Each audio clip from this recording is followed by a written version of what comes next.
할렐루야. 하나님께서 오늘 말씀을 통해 임해 주시고 하나님의 영광을 나타내실 줄로 믿습니다. 오늘 우리가 함께 나눌 말씀은 빌립보서 3장 10절에서 14절까지 말씀입니다. 멈추지 않는 전진, 뒤를 돌아보지 않는 눈이라는 제목으로 함께 나누도록 하겠습니다. 우리가 그리스도인으로 살아간다는 것은 어떠한 가치를 가지고 있을까? 사도 바울은 이 빌립보서 3장 말씀에서 자신이 가지고 있던 학식과 또 로마 시민이라는 그 자격과 자신의 모든 명예를 배설물로 여긴다. 세상에 속했던 것이 아무런 소용이 없다고 고백을 하면서 오히려 예수를 아는 지식이 고상하다. 신앙의 삶이 고상하다라는 것이죠. 가장 고귀하다라고 이야기를 합니다.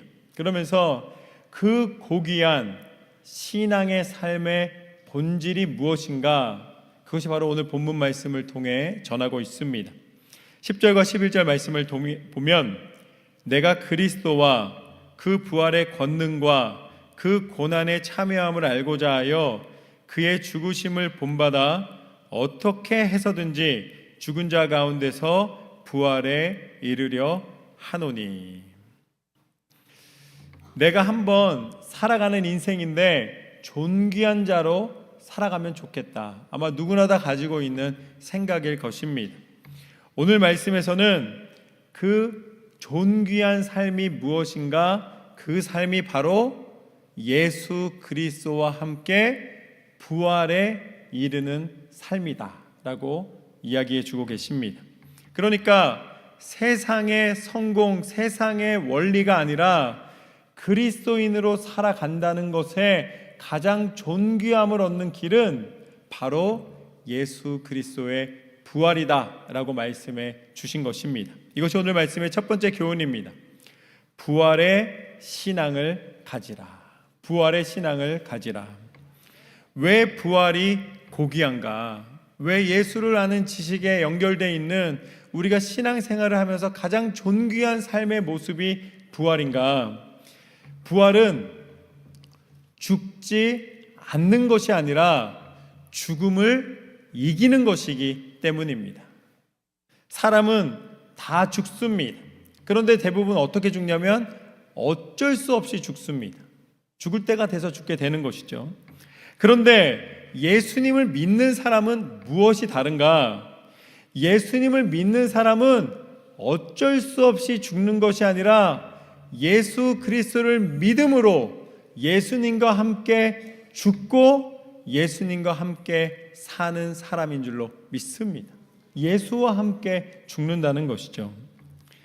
믿음이 있으신 이 어르신들은 항상 저에게 이렇게 부탁하시는 말씀이 있습니다. 많은 분들이 저에게 이 목사님 꼭 제 장례식은 목사님이 좀 치러 주십시오 라고 말씀하시면서 유언장에도 그렇게 쓰신 분들이 계세요. 그래서 제가 그 유언대로 그 이전 교회에 있을 때 그 백인 할머니셨는데 어르신이었는데 그분이 유언에 그렇게 쓰셔서 제가 가서 이 장례를 집례하고 또 그 가족들과 함께 위로하며 나눈 시간이 있습니다. 그런데 믿음으로 예수님을 믿는 부활의 신앙을 가지고 하나님의 부르심을 받는 분들은 대부분 부탁하시는 게 뭐냐면 목사님, 내가 죽었을 때 나를 향한 가족들이 슬픔의 눈물을 흘리지 않게 주십시오. 나는 이미 하나님의 부르심을 받고 천국잔치에 참여하고 있을 것이기 때문에 오히려 슬픔의 눈물이 아니라 기쁨의 찬송을 제 장례식에서 불러주십시오라고 이렇게 부탁을 하십니다. 그것은 저희 아버지도 그렇게 부탁을 하셨고 저희 어머니도 지금도 저에게 말씀하시는 부분입니다. 예수님과 함께 천국에 가는데 왜 이곳에서 울고 있는가라고 이야기하는 것이죠. 믿음의 신앙은 장래의 슬픔이 아니라 오히려 천국의 축제의 기쁨을 기대하고 소망하고 찬송하는 사람인 줄로 믿습니다. 그것이 부활의 신앙입니다. 그래서 부활의 신앙을 가진 사람들의 특징은 무엇이냐면 용기가 있고 담대합니다. 세상에서 제일 센 말이 뭔지 아십니까? 세상 살아가는 사람들이 어떤 큰 일을 치러야 할 때 제일 큰 결단이 뭐냐면 죽기밖에 더 하겠어?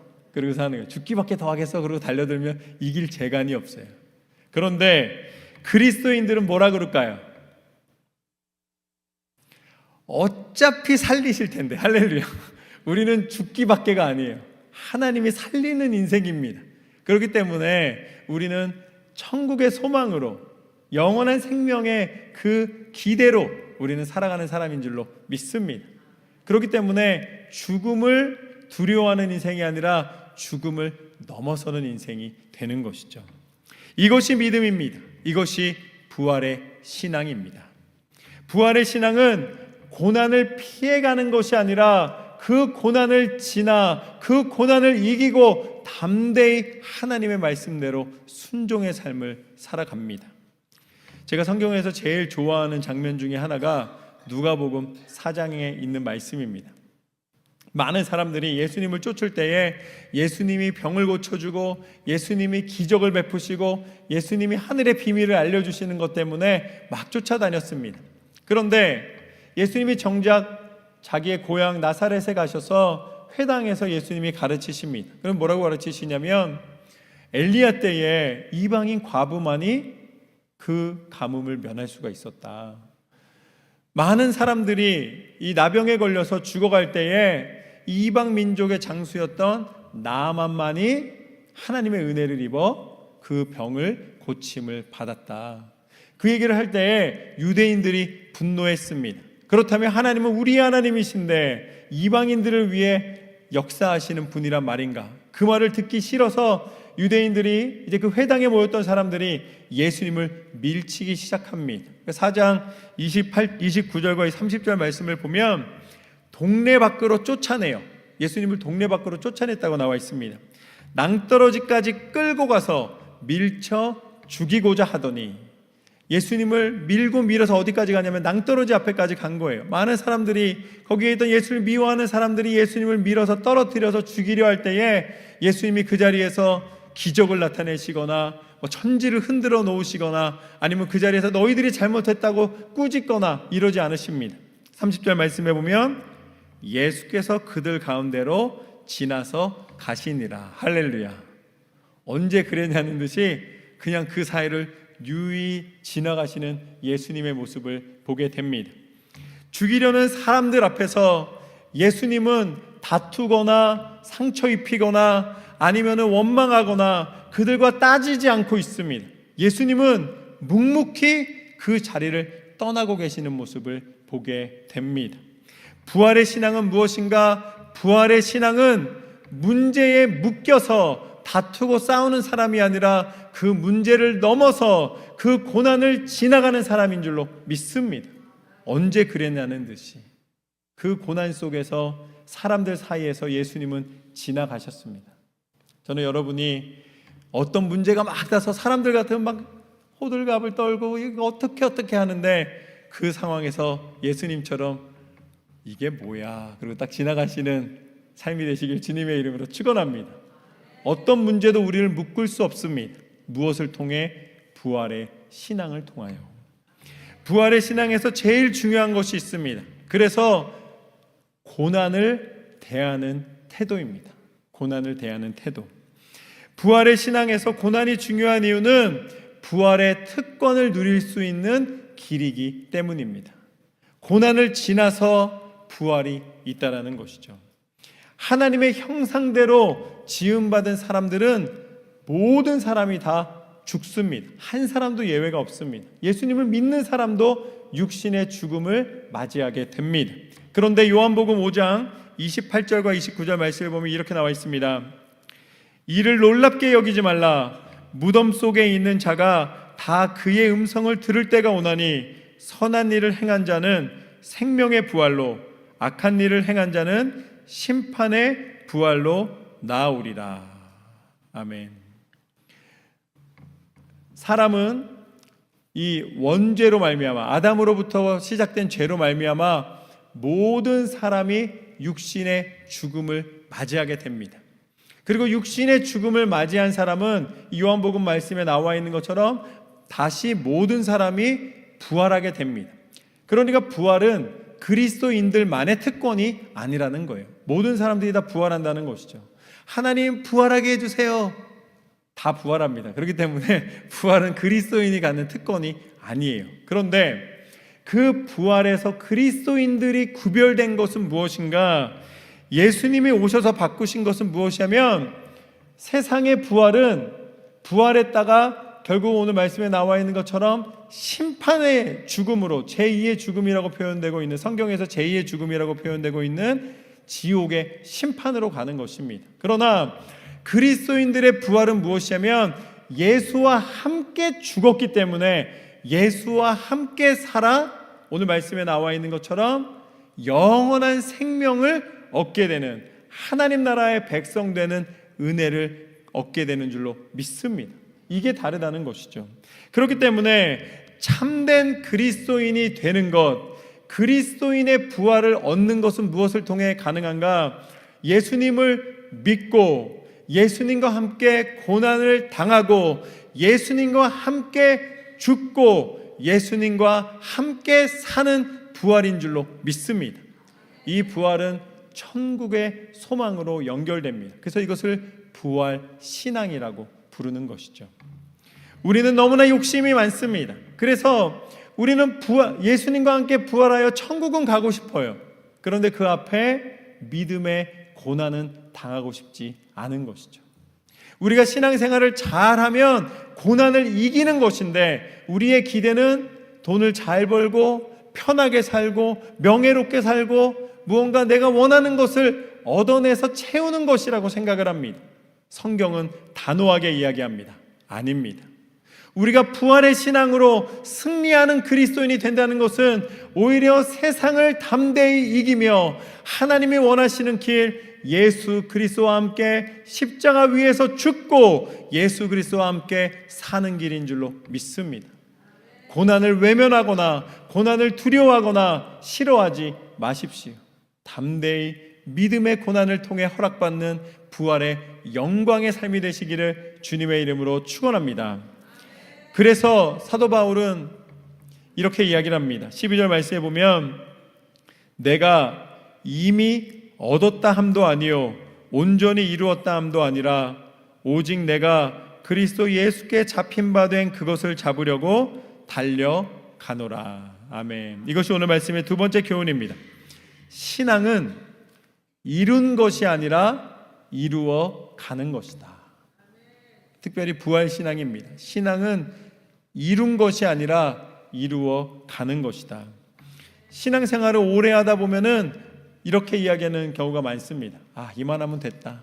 내가 참 잘 살았다. 내가 참 믿음으로 잘 견뎠다. 스스로를 이렇게 위로하고 스스로한테 이렇게 평가해 주는 경우가 많습니다. 그런데 그 평가를 가만히 들여다보면 대부분 무엇이냐면 세상보다 괜찮다라고 얘기하는 거예요. 그리고 또 하나는 뭐냐면 같이 가고 있는 사람들하고 비교하면서 저 사람보다는 내가 낫다라고 얘기하는 것이죠. 여러분, 도토리 키재기라는 사실을 기억하십시오. 우리는 연약한 사람들입니다. 그렇기 때문에 그 연약함 속에서 조금 더 잘 살고 조금 더 덜 살고 이것 갖고 비교해서 내가 잘했다고 평가할 수 없다라는 것입니다.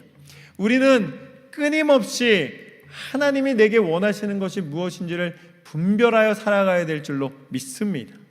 어떤 사람은 많은 분량으로, 어떤 사람은 적은 분량일 수 있습니다. 그러나 내가 주어진 상황 속에 하나님이 뜻하시는 사명을 받고 분별하여 끝까지 충성하는 삶이 되시기를 주님의 이름으로 축원합니다. 이미 됐다는 것은 없습니다. 우리는 하나님이 원하시는 분량에 이르기까지, 하나님이 부르시는 그날까지 믿음으로 살아가야 될 줄로 믿습니다. 우리가 한결같다는 것은 매일마다 나를 변화시켜 하나님의 사람으로 더 온전한 모습을 갖추기 위하여 매일 살아가는 것입니다.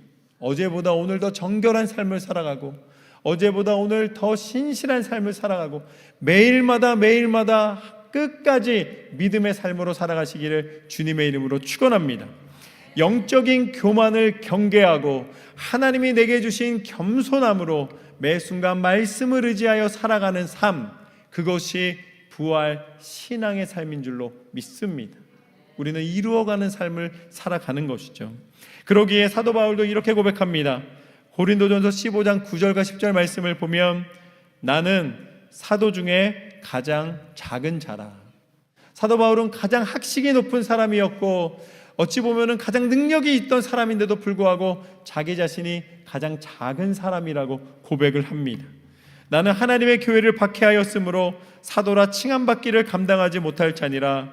그러나 내가 나된 것은 하나님의 은혜로 된 것이니 내게 주신 그의 은혜가 헛되지 아니하며 내가 모든 사도보다 더 많이 수고하였으나 내가 한 것이 아니요 오직 나와 함께 하신 하나님의 은혜로라. 할렐루야.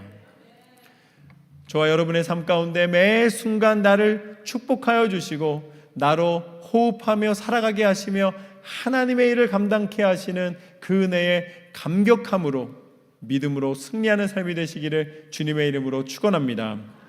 마지막으로 13절과 14절 말씀을 보면 이렇게 나와 있습니다. 형제들아, 나는 아직 내가 잡은 줄로 여기지 아니하고 오직 한 일, 뒤에 있는 것은 잊어버리고 앞에 있는 것을 잡으려고 표대를 향하여 그리스도 예수 안에서 하나님이 위에서 부르신 부르심의 상을 위하여 달려가노라. 아멘. 이것이 오늘 말씀의 세 번째 교훈입니다. 신앙은 부르심의 상을 향하여 달려가는 것이다. 신앙은 부르심의 상을 향하여 달려가는 것이다. 오늘 말씀에서는 신앙의 이 길을 경주에 비유하고 있습니다. 여러분, 경주는 올림픽 경기나 아니면 여러 가지 이 스포츠 경기를 보면은 뒤로 가는 경기는 없습니다. 앞으로 달려가는 것이죠. 달리기도 달려가고 수영도 반복하긴 하지만 앞으로 전진하고 이제 멀리 뛰기도 앞으로 뛰지 뒤로 뛰지 않습니다. 축구도 그렇습니다. 축구도 요즘 조금 축구 때문에 조금 마음에 좀 안타까움들이 있는데요.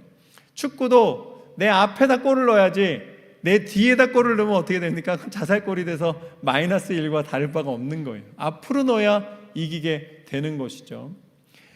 앞을 향하여 달려가는 것이 경주의 상을 받는 일입니다. 그렇기 때문에 우리는 앞을 향해 달려갑니다. 우리는 믿음의 경주를 살아가는 사람들입니다. 우리는 하나님의 부르심으로 오늘 말씀에 위의 부르심을 향하여 우리는 살아가노라. 하나님이 부르시는 그 부르심을 향하여 우리는 달려가는 사람들입니다. 우리는 땅의 것을 바라보며 살아가는 사람이 아니라 하늘의 부르심을 바라보며 하나님의 뜻대로 살아가는 사람들입니다. 그런데 이것을 사단이 좋아할 리가 없습니다. 끊임없이 우리의 고개를 자꾸 밑으로 내려요. 그래서 어떻게 합니까? 땅의 것을 보게 만드는 것이죠. 자꾸 뒤를 돌아보게 만듭니다. 내가 예전에 왕년엔 이랬는데, 내가 옛날에는 이랬었는데, 자꾸 후회하게 만들고 스스로 믿음보다는 세상의 것에 마음을 두게 만드는 것입니다. 여러분, 사단이 자꾸 땅으로 내려보게 하는 그 손을 담대히 뿌리치시기를 주님의 이름으로 축원합니다. 우리의 시선은 하나님을 향하여 가야 됩니다. 우리의 표대는 하늘에 있는 것입니다. 하나님께서 우리를 사랑하셔서 하나님은 우리에게 구원의 길을 허락하여 주셨습니다. 그리고 그 길을 증명하여 주셨습니다. 그분이 바로 예수 그리스도이십니다. 예수님께서 우리를 구원하시기 위하여 끝까지 포기하지 않으셨고 오늘 말씀에 나와 있는 것처럼 부활의 능력의 생명의 증거가 되어 주셨기에 이제는 우리는 예수님을 믿는 믿음으로 하늘의 상급을 바라보며 구원받은 자의 사명을 감당하며 살아가게 하시는 줄로 믿습니다. 여러분의 시선이 좌절하며 땅을 보던 시선이었다면 이제는 내게 용기 주시는 분, 내 손을 붙잡고 이끌어 주시는 분, 그 표대를 향하여 함께 걸어가 주시는 분, 예수 그리스도와 함께 승리하는 삶을 살아가시기를 주님의 이름으로 축원합니다. 오늘 말씀을 통해 진정한 신앙의 삶은 무엇인가 세 가지로 오늘 말씀을 알려주셨습니다. 첫 번째, 부활의 신앙을 가지라. 우리는 죽음의 신앙이 아니라 부활의 신앙입니다. 다시 살리시는 예수 그리스도의 그 부활의 능력을 경험하시기를 주님의 이름으로 축원합니다. 두 번째, 신앙은 이룬 것이 아니라 이루어 가는 것이다. 이만하면 됐다라고 멈추지 마시고 하나님 부르시는 그날까지 말씀을 묵상하며 찬송하며 믿음으로 살아가시기를 주님의 이름으로 축원합니다. 마지막으로, 신앙은 부르심의 상을 향하여 달려가는 것이다. 땅바닥을 보고 걸어가는 것이 아니라 하늘을 보며 하나님의 영광을 바라보며 날마다 믿음으로 승리한 삶이 되시기를 주님의 이름으로 축복합니다.